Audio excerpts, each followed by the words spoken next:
George Clooney has a subtle and almost effortless charm, and unlike some of the people that we've covered on this channel, you don't have to take drastic steps to emulate it. So today we are going to be looking at some of the habits that make him so effortlessly charismatic and learn what you can do to convey that same charm in your life. The first thing that you can learn from George is that at the start of every social interaction, rather than focusing on what you say, focus primarily on setting the tone and pick the one that suits you best. Now, to see this principle in action, let's begin by examining the most common start to any social situation: entering a room. First, have a look at this clip of a young Daniel Radcliffe making an entrance on stage.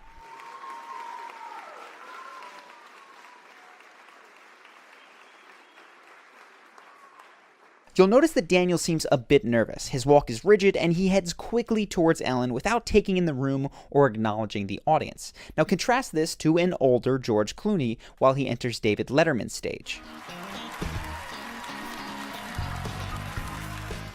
George feels much more relaxed. His pace is slower, he looks around smiling, and he lingers to greet the audience. That carefree attitude sets the tone from the start and frames the rest of the conversation. You'll also see George often spend more time to touch and warmly greet people when he enters a new space, like here.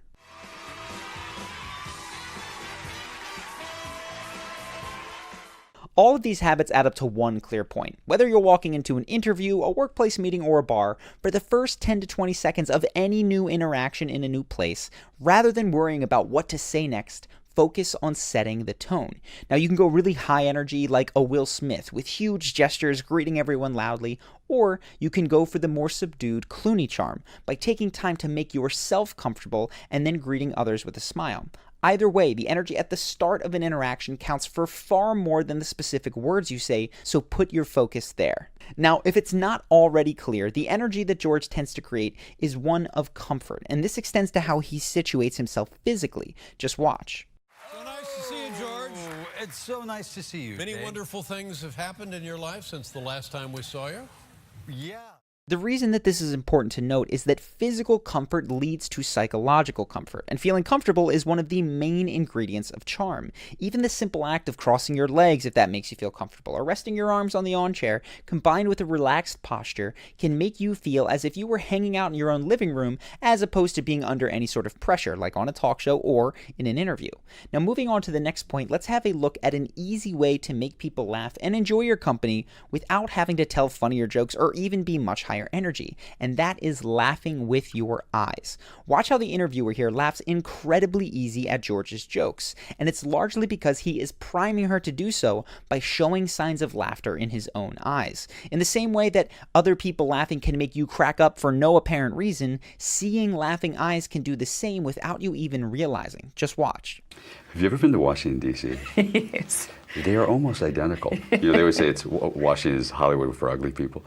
It's like Hollywood with big marble props. And if you're worried about laughing at your own jokes, don't sweat it. When you have fun with your jokes, even to the point of laughing at them, it is very charming, as long as the laughter is real and not forced. Here's a good example. Give me everything in the drawer. I was like, okay, and I walked away. He didn't show me a gun or a knife. Or the manager was like, did he hold you up? And I was like, no, he just asked for the money in the drawer.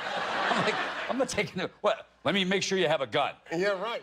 So the key here isn't simply to squint your eyes or put on a veneer of laughter behind your speech. It's to get emotionally involved with what you're saying so that it's actually fun for you. And when you do this, your eyes will naturally go to that laughing look, and people will match you, making your charm effortless. And this brings us to another element where more genuine involvement in the things that you're saying is going to help, and that is your eye contact. Now, there's a popular myth that more eye contact is simply better. And of course, if you're staring at your feet half the time, more eye contact would be an improvement. But George's style of speech illustrates that looking down while forming thoughts can actually make your communication feel more genuine. After all, there is a natural tendency to look down when you're accessing emotional memories. The key then is not to make unblinking eye contact, but to be more like a boomerang, making sure to return to the person you're speaking to after looking away so that they feel involved, like here. I threw myself on the ground, and it was a strike, and everyone laughed. And I remember there was just a defining moment when I stood up and I looked at the guy and I realized I'll never hit an 85-mile. I'll never hit that. Now, in another video on Don Draper, we discussed that if you are giving more sporadic eye contact, the best time to deliver that is when you're making your most important point. And there's no hard and fast rule, but George shows a way to handle this with humor. And that's to make the punchline when you deliver that strong eye contact, but then to break as people laugh so they don't feel too much pressure. And you see him do this repeatedly. African-American family moves into an all-white neighborhood, and the mailman knocks on the door and says, "Is Mrs. Myers here?" And she says, "I'm Mrs. Myers." And he went door to door to tell everyone, "Have you seen your new neighbors?" And by that evening, there were about 500 people on the lawn protesting and building a fence around the house. Some of your music from the new album, and you're right on the beach, and I was like, don't you worry about somebody ripping you off? And you're like, no, not at all. And somebody recorded from the beach, didn't they? Yeah. I could say something, go to sleep, and wake up in the morning and my career be over. It doesn't make sense to me that I would have that weapon available at any point. Now, that last clip segues well into our next piece, and it's George's self-deprecating nature. He does this all the time. But what's perhaps most interesting here is that he does his self-deprecation more in some situations than in others, and it connects to two seemingly opposite sides of his personality: his propensity to tease, prank, and laugh at people compared to his propensity to compliment people and to laugh at himself. Now, the reason that these two opposing sides actually work so well together is that there's a pattern to the way George uses them. He's likely to be playful with people of a similar status, sometimes teasing them or laughing at them, but is often supportive and complimentary towards those that might have a lower status than him in any given social situation. So, for instance, George will tease other celebrities of a similar stature, like here. You know, he's pricey. Yeah. Yeah. But Matt's kind of, he's on that slide on the way down now, so we got him at a pretty good discount. He's also notorious for pulling pranks on his colleagues, and here he actually shows a picture of his naked crotch to Jimmy Kimmel on his show. Okay, what do you have? Well, I got a picture of my son. Oh, oh no. That's right. On the flip side, he regularly showers his interviewers who are less known in compliments. You look very dashing. Well, look at you. Before we get any further, Yes, what? Can we talk about the green sweater? Can we bring it up? Yeah, what do you want to talk about? It's good. Is it weird? No, it's good. And I'm telling you, it looks great. Thank you very much. And he often delivers these compliments with self-deprecation, lowering his own position in a joking way. Being defined as retro-futuristic. Would you want to explain? I don't know. You take your best shot. You're smarter than me. Yeah, but So consider whether you are punching up or down when it comes to teasing or laughing at people. At your level and above, and it's more likely to be fun for everyone involved as long as you're coming from a positive place.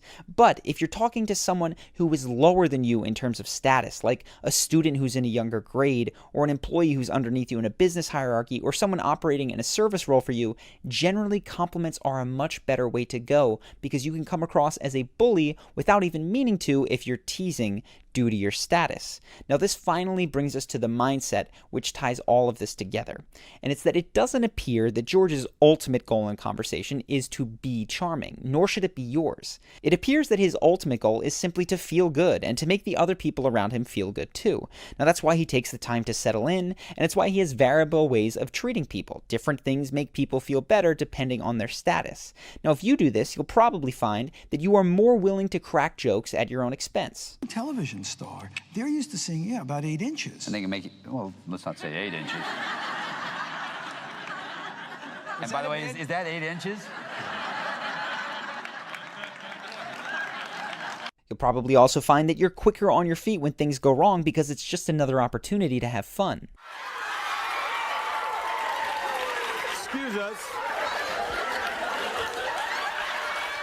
So instead of habitually asking yourself, what can I do to fit in, or what do I have to say to make this conversation better, ask yourself instead, what would make both of us feel more comfortable right now, or what would make both of us have more fun? If you do that, the charm will flow much more easily. If you're interested in the fastest way that I know to build both confidence and charisma, I would recommend checking out our program, Charisma University. It's a step-by-step guided program that's guaranteed to give you more confidence and charisma in just 30 days. And it's structured with a daily action guide so that there's no guesswork when it comes to learning these habits. You just follow the guide and you get the results. Now, you can read all about the details in the link below, but I figured the best way to let you know what this is all about is just to let the members speak for themselves. So here are just a few of the things that CU members have written in via email or the course comments. The first one comes from a guy who got promoted to a senior position early in his career, and he says, "I don't even have a bachelor diploma, yet they want me to fill this position, and when asked why, this was the answer.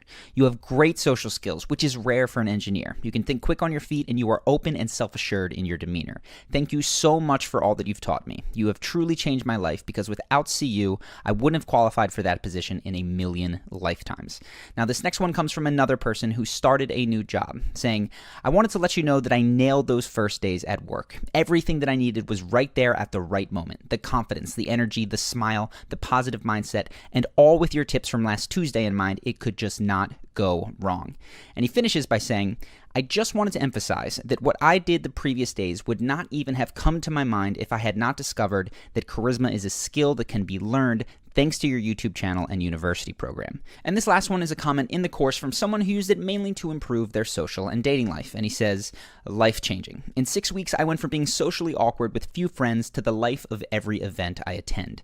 I also went from having serious girl problems to dating the girl of my dreams. Charisma University transformed me from a lonely introvert hoping to better connect with people to an energy-filled extrovert who makes new friends everywhere I go." And there are more success stories just like those in the comments if you decide to join the course. If you do join, it comes with a 60-day money-back guarantee, which is 100% for any reason at all. And it's 60 days even though the course is only 30 days, because I want to make sure that every single person truly feels like they're getting a ton of value from the course. Otherwise, you can just refund.